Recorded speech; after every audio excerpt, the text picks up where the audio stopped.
खम ठोक ठेलता है जब नर, पर्वत के जाते पांव उखड़। मानव जब जोर लगाता है, पत्थर पानी बन जाता है। नमस्कार, जय हिंद, वंदे मातरम। भारत मां के सच्चे सपूतों की कहानियां लेकर हम एक बार फिर हाजिर हैं।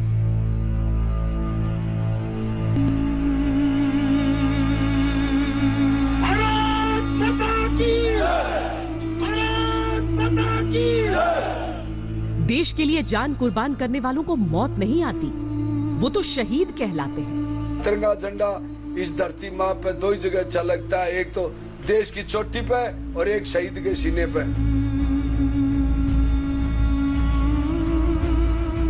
वो जाते हैं तो आंसुओं के साथ मुस्कान छोड़ जाते हैं। उसके मन में क्या है पापा मम्मी के बारे में, उसी तरह थे हमारा जीवन, अभी भी उसी तरह है। उस दिन भी उस तरह हो गया। हम इतना खुलकर बात करते थे कि दोस्त भी आपस में वैसे बात नहीं कर सकते। बेबसी के बीच उम्मीद छोड़ जाते हैं, मिसाल छोड़ जाते हैं। देश का प्रधानमंत्री अटल बिहारी वाजपेयी मेरे कंधे पे 3 थप्पी मार के कहता है, वारे मेरे बेटे कलयुगी भीम, तूने 48 दुश्मनों को मारा है। मैं कहो हैं 48 को मारा? बोले आप सेंचुरी में 2 की कमी है, अभी तक मेरे बेटे तू नॉट आउट है। बोलो खुद मृत्यु को गले लगाते हैं, दूसरों के लिए जिंदगी छोड़ जाते हैं। कोई भी ऊपर इसके ऊपर नहीं आएगा, मैं इनसे टैकल कर लूंगा, ये उसका लास्ट वर्ड था। सबका मान रखे उन्होंने, अपना जान गंवा दिए, लेकिन अपना हवलदार जो कमांडर था सुनील यादव, उसको बचा के चले गए। वीर मरते नहीं, वो वीर गति को प्राप्त होते हैं।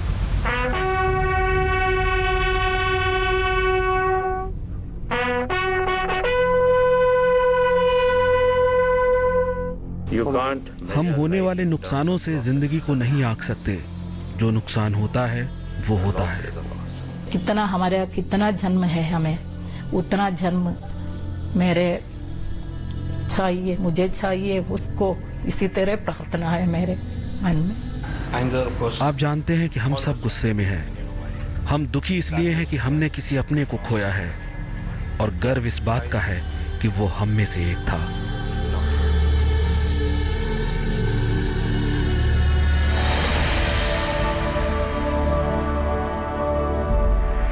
आज जो पहली कहानी हम आपको सुनाने जा रहे हैं, वो उस वीर की है जिसने आतंक के दांत खट्टे कर दिए थे। 26/11 के नायक, समूचे हिंदुस्तान के नायक major Sandeep Unnikrishnan.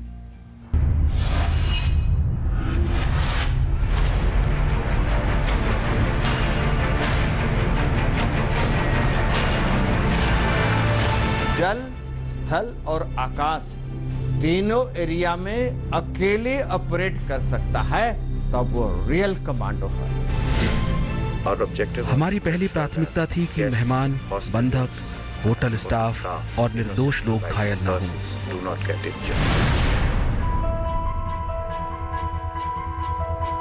We were not knowing that Sandeep is there. हमें नहीं पता था कि संदीप वहां है। हमने फोन किया तो उनके सहायक ने बताया, साहब बाहर गया है। साहब बाहर गया। ये पूरा ऑपरेशन उसी तरह इधर बैठ के देखा था।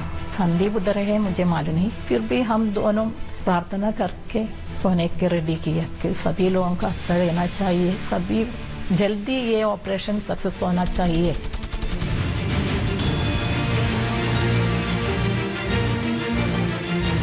मेजर उन्नीकृष्णन, संदीप उन्नीकृष्णन, ये एक रियल कमांडो थे हमारे कंट्री। एक साधारण नहीं है ये संदीप के बारे में।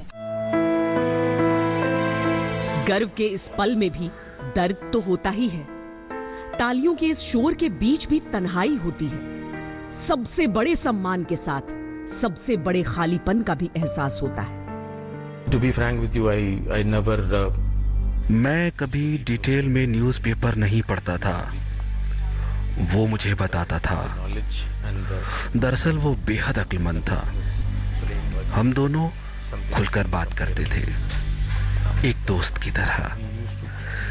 या मैं कहूँ कि दोस्त भी आपस में ऐसे बात नहीं कर पाते होंगे जैसे मैं और वो बात करते थे। मैं अभी भी ये सोचता हूँ कि वो मेरे सामने कितना खुलकर बोलता था। अपने दोस्तों के मुकाबले वो मेरा ज्यादा दोस्त था। मेरे लिए नुकसान बड़ा है, बहुत बड़ा। That's worrying me. Major Sandeep Unnikrishnan 26/11 के ऑपरेशन के बाद पूरे देश के लिए हीरो बने, लेकिन अपने माँ बाप के लिए, अपने दोस्तों साथियों के लिए वो हमेशा ही एक हीरो थे।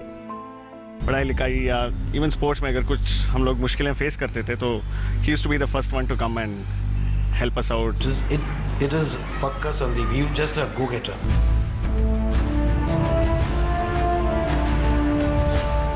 संदीप जब स्कूल में पढ़ते थे तब से सैनिकों जैसा हाव भाव रखते थे, यहां तक कि उनकी हेयर स्टाइल भी सैनिकों वाली ही थी। कुछ और बड़े हुए तो तय कर लिया कि आर्मी में ही जाना है। क्योंकि संदीप इकलौते बेटे थे, शुरू में माँ बाप को यह ख्याल पसंद नहीं आया, लेकिन बेटे की जिद के आगे उनकी एक न चली। 12 जुलाई 1999 को संदीप बिहार रेजिमेंट की 7वीं बटालियन में बतौर लेफ्टिनेंट कमीशन हो गए। उन्होंने भारतीय सेना की कमांडो ट्रेनिंग हासिल की और उसमें अव्वल रहे। इसे दुनिया की सबसे कठिन ट्रेनिंग कहा जाता है। 1999 जून 12 को उसको कमीशन हो गया। हम दोनों उधर गया।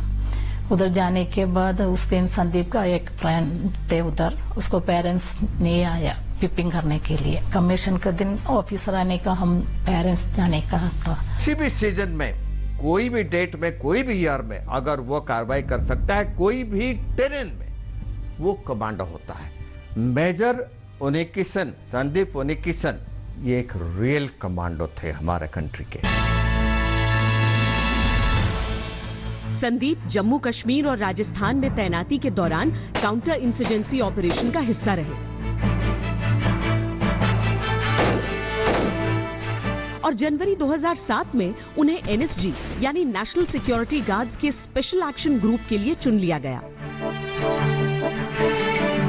51 एसएसजी एक कमांडो बटालियन है नेशनल सिक्योरिटी गार्ड के, जो एनएसजी बना है भारत में।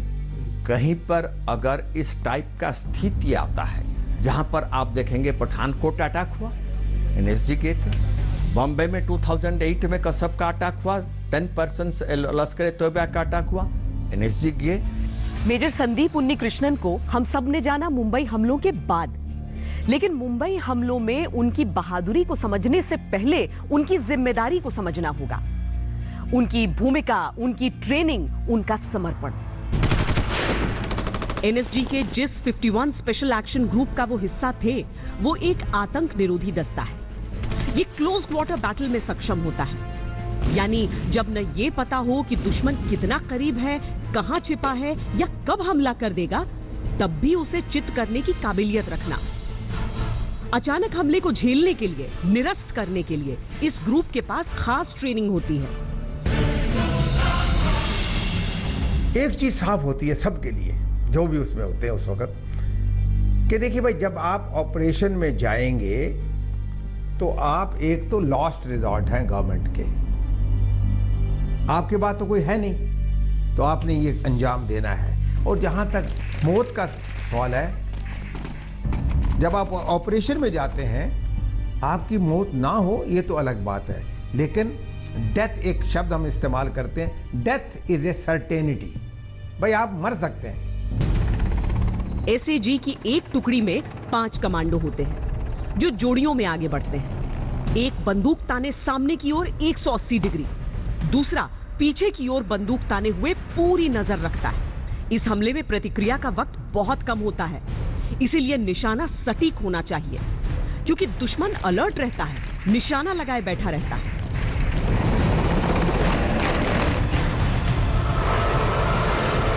ऐसे ऑपरेशन में सबसे मुश्किल होता है यह जानना कि दुश्मन किस जगह पर छिपा है और वहां सबसे पहले कौन प्रवेश करेगा। On 26th it said no, he 26 को उसने रात 11 सवा 11 बजे फोन किया।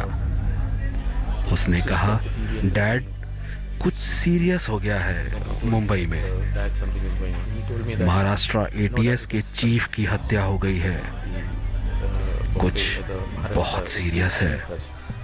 was shot with 2 others. I don't know exactly. उस वक्त उसने ये नहीं बताया कि वो भी वहीं जा रहा है। He never told me that NSG is called or he was going there.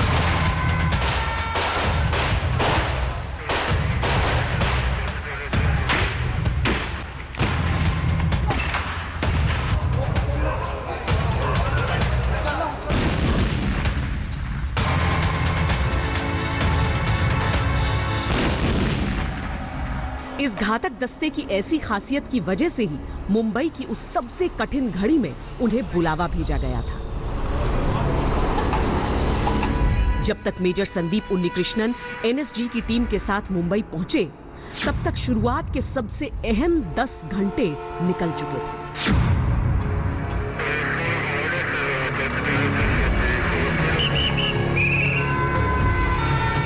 Taj hotel एक ऐसी इमारत थी जिसके भीतरी हिस्से से टीम में कोई वाकिफ नहीं था।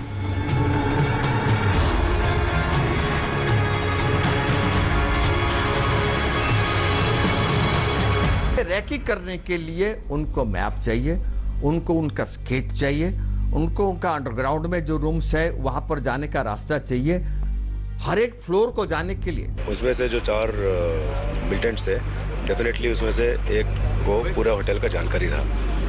तो हम लोग गैलीज का और कहते हैं जो अपना कॉरिडोर्स होते हैं, जो नॉर्मल रूट्स होते हैं, उनका यूज़ कर रहे थे।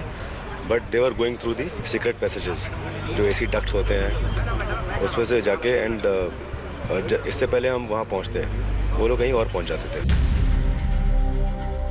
बड़ी चुनौती ये थी कि होटल का कोई नक्शा उपलब्ध नहीं था। कितने आतंकवादी भीतर थे ये मालूम नहीं था। किस कमरे में कितने लोग थे या मेहमानों में कोई बंधक था, ऐसी कोई भी जानकारी नहीं थी। उस पर होटल के अंदर बिल्कुल अंधेरा और आतंकियों की वक्त वक्त पर लगाई आग से त्राहिमाम।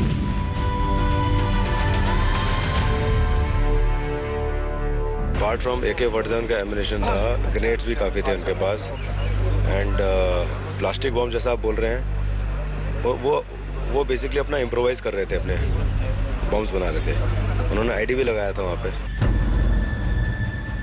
लेकिन जब स्थिति मुश्किल होती है तभी सर्वश्रेष्ठ योद्धा को बुलावा भेजा जाता है। 27 नवंबर को अलग अलग रास्तों से 14 एनएसजी कमांडो ताज होटल के भीतर दाखिल हुए। मेजर संदीप उन्नीकृष्णन ने अपनी हिट टीम के साथ नीचे की मंजिल से सीढ़ियों के जरिए फर्स्ट फ्लोर का रुख किया। ये पूरा ऑपरेशन उसी तरह भी इधर बैठ के देखा था, क्योंकि उसके साथ बात करने का है ना। संदीप उधर है, मुझे मालूम नहीं है, फिर उसके साथ बात करने के अच्छा होगा, इसलिए मैं 27 पूरा इधर करते थे। रात के करीब 1 बज चुके थे। मेजर उन्नीकृष्णन की टीम में उनके अलावा सुनील जोधा, मनोज कुमार, बाबूलाल और किशोर कुमार थे। ताज होटल में प्रवेश के कई रास्ते हैं। एक मुख्य एंट्रेंस है जहां से 26/11 के आतंकी होटल के भीतर दाखिल हुए थे। दूसरा हेरिटेज विंग का हिस्सा है जहां पर टाटा के संस्थापक की एक मूर्ति लगी हुई है। वहां पर एक विशाल सा स्टेयरकेस है। यहां पर सीढ़ियों के जरिए हेरिटेज विंग के कमरों तक पहुंचा जा सकता है। मेजर संदीप उन्नीकृष्णन और उनकी टीम इसी हिस्से से दाखिल हुई थी।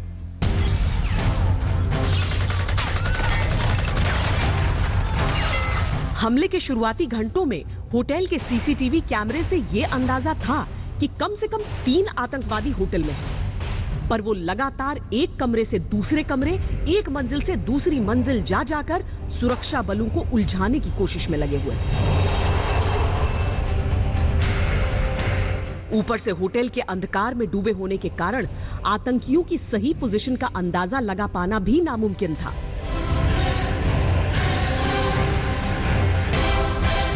जो ताज पैलेस था, ताज पैलेस छोटा वाला बिल्डिंग है और वो काफ़ी पुराना बिल्डिंग है। It is not like a conventional new hotel. उसमें लाइट बिल्कुल नहीं था रात को। मूवमेंट करना बहुत ही मुश्किल था। जैसे जो ताज टावर है लंबे वाला है, उसमें पूरा लिटन था, इट वॉज पूरा लाइट था। जो छोटे वाला बिल्डिंग था ताज पैलेस, उसमें लाइट नहीं था, तो very difficult to move during night. अमूमन ऐसी परिस्थितियों में अगर आतंकियों को बाहर निकालना है तो कमरे में ग्रेनेड फेंका जाता है और फिर दाखिल होकर तलाशी ली जाती है। लेकिन यहां तो आतंकी किसी भी कमरे में हो सकते थे और उनके साथ न जाने कितने आम लोगों के होने की गुंजाइश थी। सर्चिंग कर रहे थे कमरों के अंदर या पब्लिकली। हम ग्रेनेड से फायरिंग इसलिए नहीं कर रहे थे, ग्रेनेड इसलिए नहीं फेंक रहे थे आतंकवादियों के ऊपर क्योंकि उसके अंदर हमारे आम भाई आम लोग भी फंसे हुए थे और ना ही हम बर्स्ट फायर कर रहे थे, ना ही हम फायरिंग कर रहे थे। हम सबसे पहले हमारा काम ये रहता है आतंकवादी को पहचानना। मेजर उन्नी कृष्णन अपनी टीम में सबसे आगे चल रहे थे, यानी सामने से आतंकी की हर गोली की ढाल बने हुए थे संदीप। पहली मंजिल पर एक एक कर सभी गेस्ट रूम्स का दरवाजा खटखटाया। जिन कमरों में गेस्ट थे उन्हें बाहर निकलने में मदद की। डरे सहमे 14 लोगों को मुक्त कराया। होस्टेज छुड़ा लिया था हमने, लेकिन जब ताज पैलेस में कोई होस्टेज नहीं था उस टाइम और वो लोग छुप गए थे आगे वसाबी में। जैसे ही हिट टीम अगली मंजिल की ओर बढ़ने लगी, अचानक ऊपर से गोलियों की बौछार आ गई। कमांडो दीवार की ओट लेकर बच तो गए, पर वो समझ गए थे कि आतंकियों ने उन्हें देख लिया है। आतंकी बेहतर स्थिति में थे। उन्होंने एनएसजी कमांडोज की परछाई देख ली थी और ऊपर तक आने का इंतजार किया था। मेजर संदीप उन्नी कृष्णन ने इशारे से सुनील और बाबूलाल को बाएं तरफ की सीढ़ियों से चढ़ने के लिए कहा, पर तभी दरवाजे के पीछे से एक ग्रेनेड आकर वहां पर गिरा। लेकिन ये कमांडोज भी जान हथेली पर लेकर निकले थे। वो आगे बढ़ते रहे।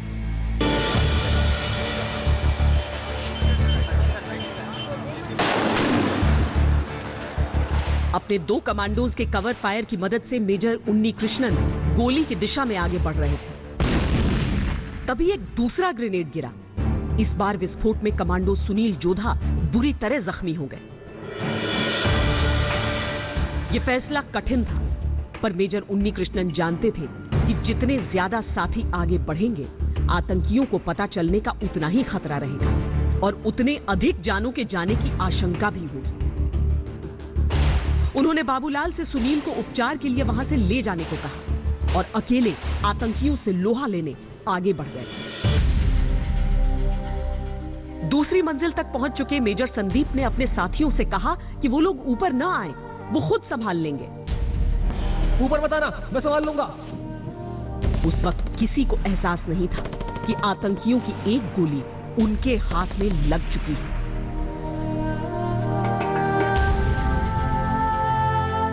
सेट के ऊपर बोला, अब जो रेडियो सेट एक चैनल के ऊपर काम करते रहते हैं, अब जो कमांडो की टुकड़ी है, सबसे पहले जो साथी जिनको गोलियां लगी हुई हैं इनको बचाओ।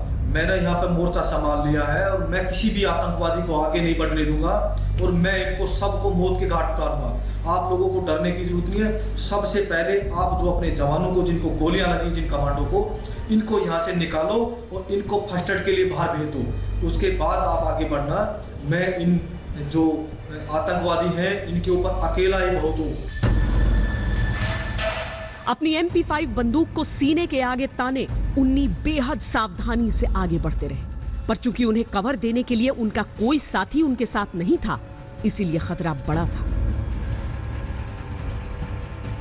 अगर मेजर उन्नी कृष्णन लौट जाते तो आतंकियों से चूहे बिल्ली का खेल एक बार फिर शुरू करना होता, क्योंकि अभी उन्हें लगभग एहसास था कि आतंकी किस दिशा में और किस मंजिल से उनकी टीम पर हमला कर रहे थे।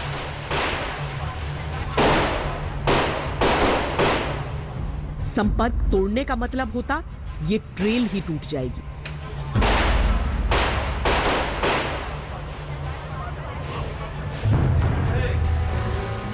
संदीप दबे पांव अब होटल की चौथी मंजिल तक पहुंच चुके थे, जहां एनएसजी की दूसरी हिट टीम के कमांडो राजवीर सिंह मौजूद थे। उनकी टीम होटल की छत से छठी और 5वीं मंजिल से होते हुए 4th फ्लोर तक पहुंची थी।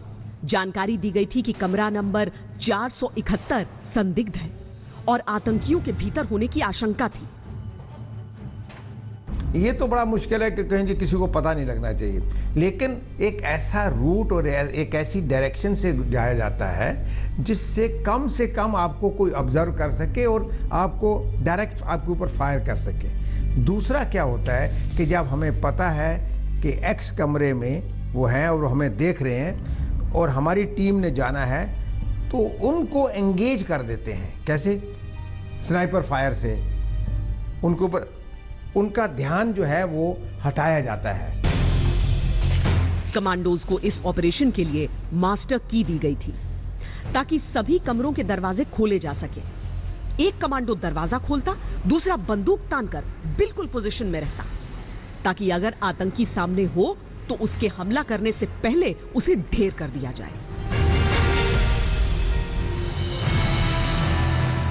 मेजर संदीप अपनी MP5 को पोजीशन में रखते हुए दरवाजे पर निशाना साधे खड़े थे। जैसे ही दरवाजा खुला, कमरे में से होटल के कुछ मेहमान निकले। अब हमले की जगह उनका बचाव हिट टीम की प्राथमिकता बन गया।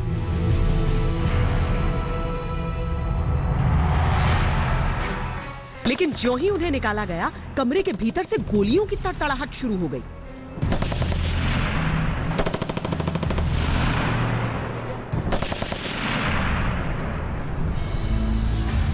इस गेस्ट रूम के भीतर अंदर की तरफ एक छोटा सा कमरा और था जहां पर आतंकी छिपा हुआ था। इसकी जानकारी किसी को नहीं थी, इसीलिए जब गोलियां बरसनी शुरू हुई तो सब चौंक गए। मेजर संदीप उन्नीकृष्णन सामने खड़े रहे, गोलियां उनको भेदती रहीं, पर वो अपने साथियों की ढाल बनकर मुकाबला करते रहे। हम प्रार्थना करके, मुझे मालूम नहीं है संदीप उधर है, मुझे मालूम नहीं, फिर भी हम दोनों प्रार्थना करके सोने के रेडी किया कि सभी लोगों का अच्छा रहना चाहिए, सभी जल्दी ये ऑपरेशन सक्सेस होना चाहिए। संदीप उधर नहीं है, ये मालूम नहीं है, फिर भी हम सभी लोगों के लिए उस तरह प्रार्थना करके हम सोने का रेडी किया। फिर उस समय संदीप नहीं होगा, वो हमें मालूम नहीं थे। जिन लम्हों में मेजर संदीप उन्नीकृष्णन वीर गति को प्राप्त हुए, उस वक्त ऑपरेशन अपने चरम पर था। किसी को एहसास नहीं था कि उनके जैसे दिलेर अफसर को भी कुछ हो सकता है। वायरलेस पर उनसे संपर्क करने की भी कोशिशें होती रही। Sierra 5, this is Sierra 1, come in, over. और उनके मोबाइल पर भी। लेकिन ऑपरेशन पूरा होने की अगली सुबह तक किसी को पता नहीं चल पाया था कि मेजर संदीप नहीं रहे। मेरे साथ मेरे साथी थे और हमारे साथ जो हमने बात किया कि इसका कुछ न कुछ गड़बड़ है, तो हमने लगातार रेडियो सेट के ऊपर हमने कॉल करने की कोशिश की, तो रेडियो सेट से कोई हमें उस रेडियो नंबर से कोई जवाब नहीं आ रहा था। तो हमें कुछ अंदाजा लगा कि इसमें कुछ न कुछ घटना है। तो हमने खुद वहाँ डिसीजन लिया, हमारी टीम ने डिसीजन लिया और हमने बाहर के कमांडरों को भी नहीं बताया। हम इसके बाद मोबाइल फोन से संपर्क करेंगे और हम सबसे पहले मेजर उन्नीकृष्णन के साथ में जहाँ पर मुठभेड़ हुई है उस एरिया का सर्चिंग करेंगे। As such, I had a मुझे लग रहा था कि वो वहां हो सकता है, लेकिन कोई तरीका नहीं था इस बात को कंफर्म करने का। न्यूज़ आई अगले दिन, तो मैंने एक करीबी को फोन किया। उसने मुझे बताया कि संदीप वहीं है, लेकिन चिंता मत करो, वो वापस आ रहा है। मैंने कहा मैंने न्यूज़ में देखा है, तो वो बोले कि चेक करता हूँ। फिर उन्होंने कभी कॉल नहीं किया। तब तक आर्मी हेडक्वार्टर और NSG हेडक्वार्टर से कॉल आ गई थी। NSG headquarters we received the call and then they confirmed it. That's how it has happened. उस सुबह मुंबई दोबारा सांस ले रही थी। 26 नवंबर से बिलों में छिपकर आतंक मचा रहे दहशतगर्दों को उनके अंजाम तक पहुंचा दिया गया था। ओबरॉय होटल, चबाड़ हाउस के बाद ताज होटल से भी आतंकियों के सफाई की पुष्टि हो चुकी थी और समूचा देश शहीदों के आगे नतमस्तक था। मेजर संदीप उन्नीकृष्णन का पार्थिव शरीर उनके घर बेंगलुरु पहुंच चुका था। उस रोज जो लोग उनके अंतिम दर्शन को एकत्रित हुए थे, वो उनके रिश्तेदार नहीं थे। उनमें से अधिकतर तो शायद कभी उनसे मिले भी नहीं थे, पर सबकी आंखें नम थी, सबके चेहरे पर गर्व था। वंदे मातरम में अब जो कहानी हम आपको सुनाने जा रहे हैं वो सुनकर आपको लगेगा कि किसी बॉलीवुड फिल्म की कहानी है, जहां पर हीरो को गोलियों पर गोलियां लगती रहती हैं, लेकिन वो फिर भी खड़ा रहता है, मुकाबला करता है, 48 पाकिस्तानियों को मौत के घाट उतारता है, फिर तिरंगा लहराकर वापस जिंदा लौट आता है। फर्क सिर्फ इतना है, ये कहानी पूरी तरह से सच्ची है। ये कहानी है महावीर चक्र विजेता नायक दिगेंद्र कुमार सिंह की। विशेष बहादुर कौन है जो इस तिरंगे को वॉलंटियर होकर के ने अल्कोहलिक पर फहरा दी। हमारी बटालियन को बोला आपको 48 घंटे का टाइम दिया जाता है कारगिल पहुंचने के लिए। कर्नल रविंद्र नाथ आकर के ये बोलता है कि टू राजनीति के बहादुर और बब्बर शेर जवानों, आज हमारे को युद्ध भूमि में हिंदुस्तान की धरती ने हमारे को कारगिल में पुकारा है। जब तक तोलोलिन की टाट पर तिरंगा नहीं फहरेगा, जब तक नाश्ता का मजा नहीं आएगा। बोल बजरंगबली राजा रामचंद्र की जय। और हमारे वाले ने अटैक बोल दिया। मेरे जो 9 साथी थे उन्होंने 30 आदमियों को छोटे छोटे टुकड़े कर दिए। वर्ल्ड का चक्रवर्ती राज भी मुझे मिलता तो भी इतनी खुशी नहीं होती जितना वो तिरंगा झंडा गाड़ के पहली जीत, हिंदुस्तान की पहली कामयाबी तोलोलिन टॉप पे।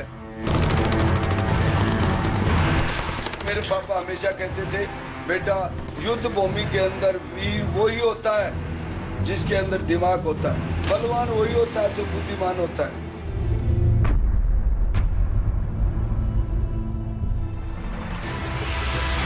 दिगेंद्र कुमार सिंह उर्फ कोबरा, जिनके नाना स्वतंत्रता सेनानी और जिनके पिता भारतीय सेना के वीर योद्धा थे। 47-48 के युद्ध में उनके पिता शिवदान के जबड़े में 11 गोलियां लग गई थी, पर उन्होंने हार नहीं मानी थी। यही संस्कार उन्होंने अपने बेटे को दिए और सेना में भर्ती होने को प्रेरित किया। 1947-48 में मेरे पापा के कई गोलियां लगी थी और मुख में भी गोलियां लगी थी। तो उनके यहाँ सांस की नलकी के पास में गोली थी जो ऑपरेशन के दौरान उसे ऑपरेशन से बाहर नहीं निकाली थी।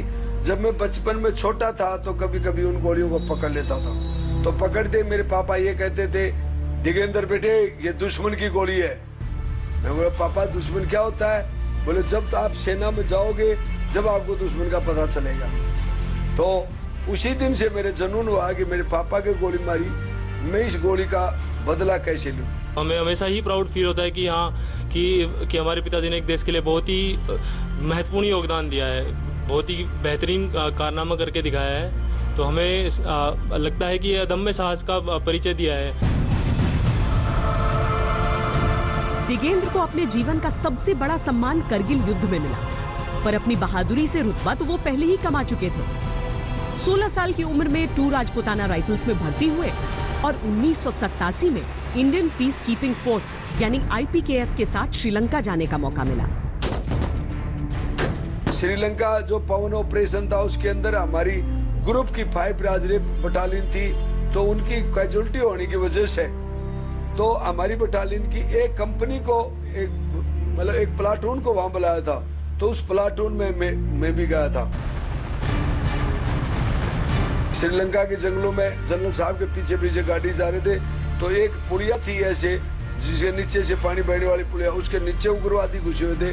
और जनरल साहब की जैसे ही गाड़ी आई तो उन्होंने उग्रवादी बाहर निकल के जनरल साहब की गाड़ी पे इस प्रकार से ग्रेनेड फेंका। उन्होंने वो ग्रेनेड फेंका और फेंकते मैंने उसको ऐसे कैच किया। कैच करते मैंने वो जो LTT था उसी के सिर में वापस मार दिया और अपनी गाड़ी में लेट गया। वही वो बड़ा आमदे जैसे ही फटा वो LTT की गर्दन तो उठ गई और वो धड़ 1, 2, 3 सेकंड बाद में जमीन पे गिर गया। ये वाक़या जनरल साहब ने देखा था और वो वहां से फायरिंग शुरू होगा। जनरल साहब हम रुके नहीं, 10-15 किलोमीटर तक रुकने के बाद में हमने वहाँ दूसरा ऑपरेशन कराया। वो कमांडर ने मैं मेरे को वहाँ उतरते बोला ये कौन सा बेटा था जिसने LTT का ग्रेनेड LTT को ही मारा? जहाँ वो मेरे सीनियर आदमी थे, बोले सर अपना दिगेंद्र है ये। बोले दिगेंद्र ने मारा। बोले ये तो दिगेंद्र नहीं, ये तो कोबरा से भी खतरनाक है। तो उस टाइम पे जनरल कलकट ने मुझे कोबरा कहा। जितना समय दिगेंद्र ने भारतीय सेना में बिताया, उतने ही किस्से उनके नाम के साथ जुड़ते चले गए। 1993 में उनकी बटालियन जम्मू कश्मीर के कुपवाड़ा में तैनात थी। वहां तैनाती के दौरान दिगेंद्र ने एक बड़े आतंकी संगठन के एरिया कमांडर मजीद खान को मार गिराया था।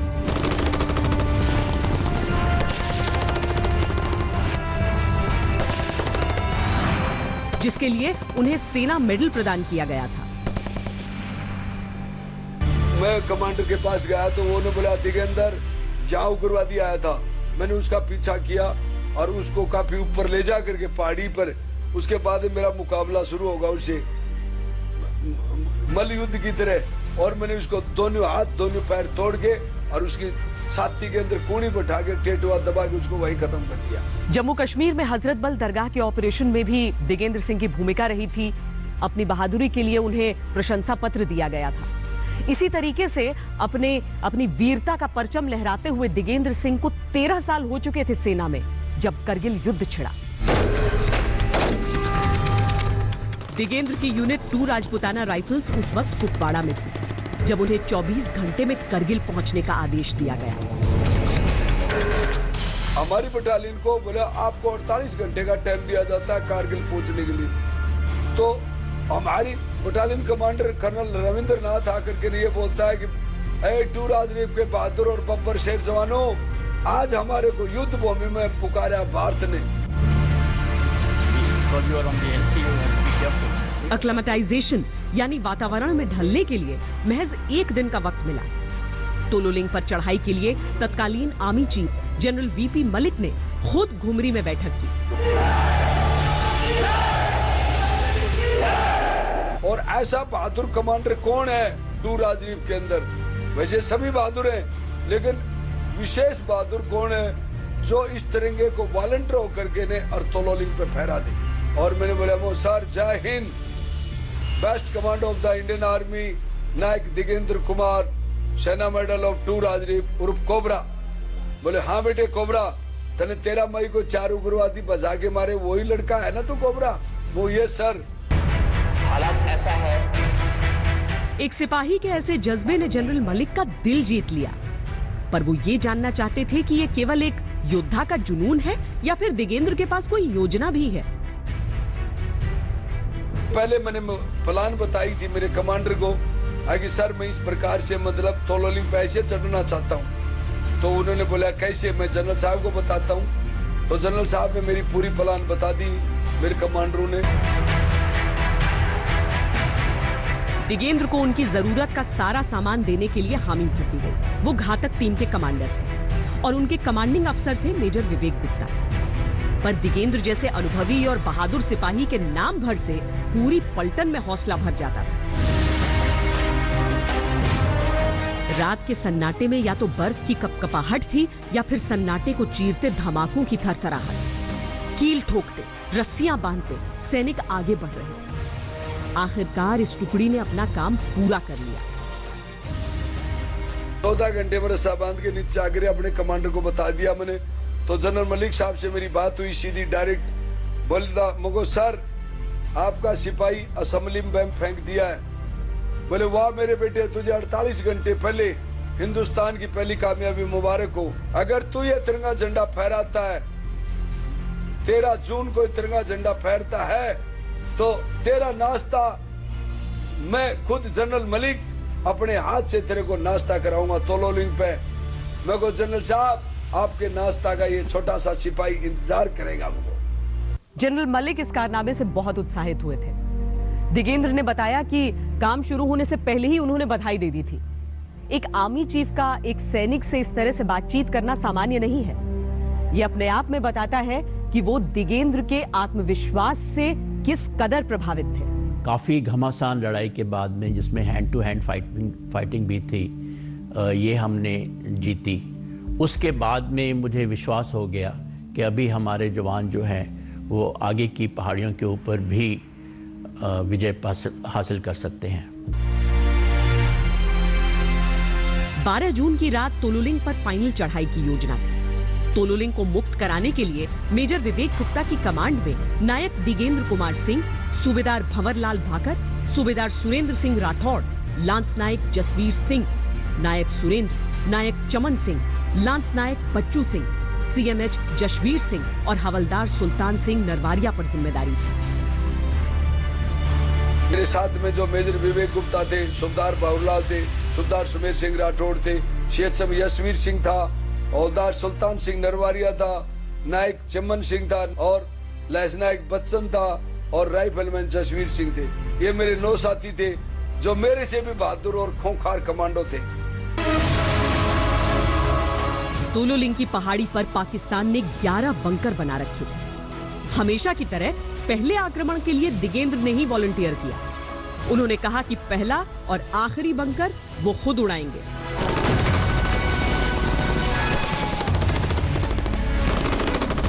उस टाइम पे मैंने कहा, मैं को भाई मैं घातक प्लाटून का प्लाटून हवलदार हूँ, कहने मतलब आप सभी सीनियर हो मेरी प्लाटून में, अभी लड़ाई के मैदान में आए हो, तो मैं आप लोगों से एक ही रिक्वेस्ट करता हूँ कि मैं पहले बैंकर को मैं बर्बाद कर दूंगा। तो सूबेदार भंवरलाल भाकर बोलता है दूसरे को मैं करूंगा दिगेंदार, और सीएचएम यशवीर बोलता तीसरे को मैं करूंगा। तो इतनी देर में हमारा कंपनी कमांडर था जो मेजर विवेक गुप्ता, वो बोलता है ओए जाटो, एक बाणिया भी बब्बर शेर है, ये भी बोले चौथा बैंकर को बर्बाद करेगा। और उन्होंने चौथा ऐसे करके हम 9 के 9 बैंकर 10 बैंकर डिटेल हो चुके हमारे।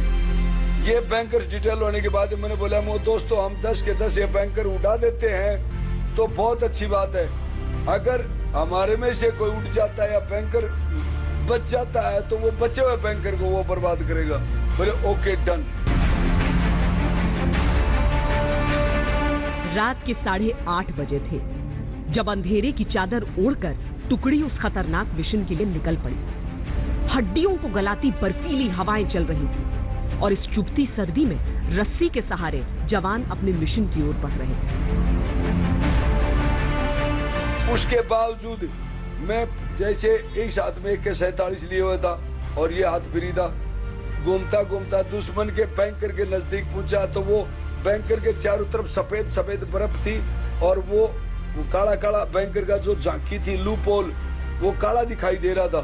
तो मैंने सोचा कि ये कोई पत्थर है, इसको पकड़ ले, और मैं जैसे ही उसमें ऐसे हाथ डाला दुश्मन की UMG की बरल मेरे हाथ में आ गई और मैंने अपनी तरफ जैसे ही खींचा उसने फायर कर दिया दुश्मन ने। तो पहले गोली यहाँ लगी और 3 गोली मेरे यहाँ लगी सीने में और उसके बाद 2 गोली मेरे AK-47 में लगी। दुश्मन के इतना करीब, गोलियों से छलनी और हाथ से मशीन गन भी छूट चुकी थी।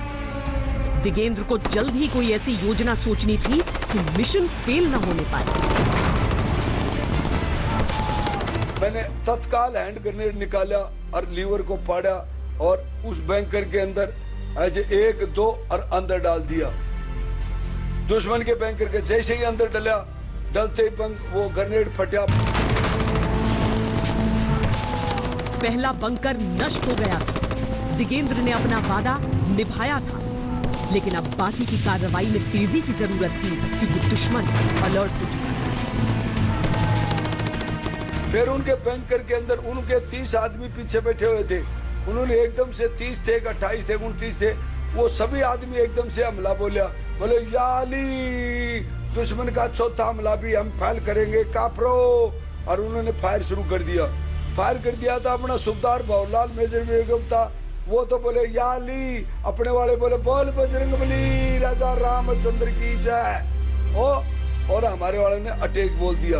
अभी मेरे साथियों किसी के 10 की के 15 और काफी गोलियां लगी और मेरे जो 9 साथी थे उन्होंने 30 आदमियों को छोटे छोटे टुकड़े कर दिए।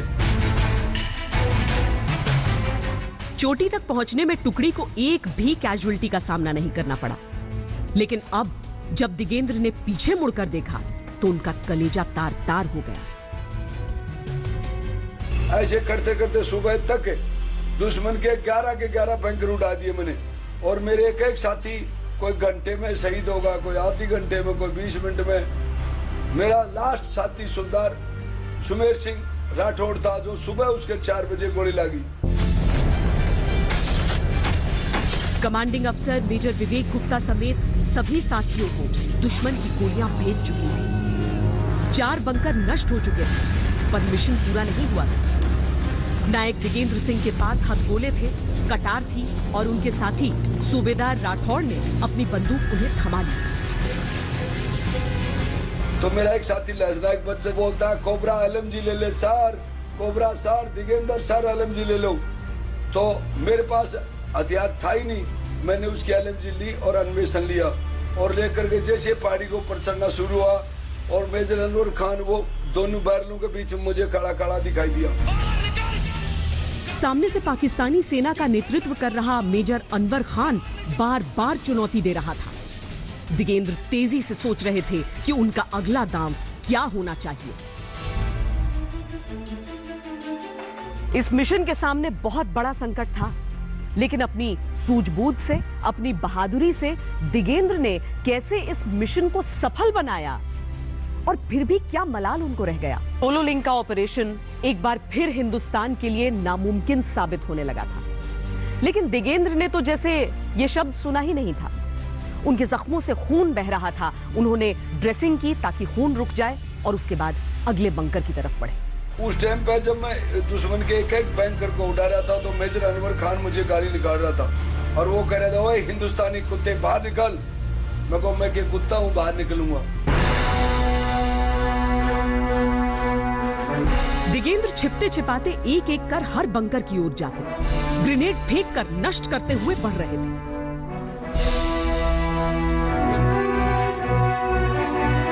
पर अब मेजर अनवर खान दिगेंद्र सिंह के सामने आ चुका था और उन पर बंदूक तान दी थी। और मैंने जैसे ही गोली फायर करी, मेरी LMG से एक ही गोली फायर हुई। उसने अपनी पिस्टल काटी, 3rd गोली मारी जो मेरे यहाँ लगी, पैरों में लगी गोली, वो यहाँ कमर के अंदर, और फिर उसकी गोली भी खत्म होगी और उसने मेरे पर डाई मारी। दिगेंद्र के पास अब दूसरा कोई चारा नहीं था। घायल होने के बावजूद उन्हें एहसास था कि चोटी पर तिरंगा लहराना है तो अनवर खान को मार गिराना होगा। डाई मारते उसका सिर, मेरे सिर पर उसका हाथ और मेरा हाथ उसका टेढ़ुआ में से उसका एक गला पकड़ के ने और गुड़ता गुड़ता वो नीचे, आप बोलो हिंदुस्तानी मुझे छोड़ दे, आपका कट्टर कट्टर करे वो घर घर, उसका टेढ़ुआ चित्र दबा लिया। आप बोलो हिंदुस्तानी मुझे छोड़ दे, मुख्य ऊपर हाथ मारा, छोड़ दो तूने। उसके बावजूद मैंने अपना वो एकदम झटके से छुटाया। मैंने कमांडो टाइगर जो चक्कू था वो निकाला और मैंने उसको ऐसे मारना चाहा तो उसकी गर्दन पे लगा सीधा ही, तो उसकी गर्दन उठ गई ऐसे पूरा ही पूरी। सवेरा हो चुका था। 13 जून 1999 को सुबह के करीब 4:30 बजे हुए जब टोलो लिंक पर तिरंगा फहराने लगा। नायक दिगेंद्र सिंह तिरंगे को देख देख फूले नहीं समा रहे थे, लेकिन इस ऑपरेशन में अपने हर एक साथी को खो देने का दर्द उन्हें भीतर तक झंझोर रहा था। मुझे तो ये भी नहीं पता था कि कितने आदमी मारे, लेकिन जब मैं श्रीनगर के हॉस्पिटल में पहुंचा तो देश का प्रधानमंत्री अटल बिहारी वाजपेयी मेरे कंधे पे 3 थप्पी मार के कहता है, वारे मेरे बेटे कलयुगी भीम, तूने 48 दुश्मनों को मारा है। मैं कहो, हैं 48 को मारा? बोले, आप सेंचुरी में 2 की कमी है, अभी तक मेरे बेटे तू नॉट आउट है। बोलो, पलट कर देखते हैं तो यह मिशन असंभव था। आज भी दिगेंद्र के शरीर में उन गोलियों के निशान उनकी वीरता के सबूत के तौर पर मौजूद हैं। उस टाइम पे 5 गोलियां लगी थी, 3 सीने में, 1 हाथ में, 1 कमर में, और कई छोटे मोटे सिलेंडर और भी ग्रेनेडों के लगे थे, पत्थरों के कई, बहुत जगह जगह से मतलब जख्मी हो गया था मैं बुरी तरह से। उसके बावजूद भारतीय सेना ने मुझे 2003-4 तक मेरा इलाज चलता रहा, कैटेगरी डाउन होगा। उसके बाद डॉक्टरों ने मुझे अनफिट करके घर भेज दिया। देश के लिए यही होता है जवानों का पूर्ण समर्पण, अपनी जवानी, अपना जीवन सब देश पर कुर्बान।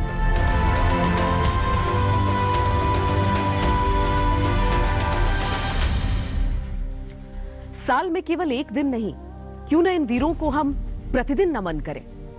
धन्य है हमारा देश, धन्य है हमारी माटी। आज के लिए इतना ही। वंदे मातरम।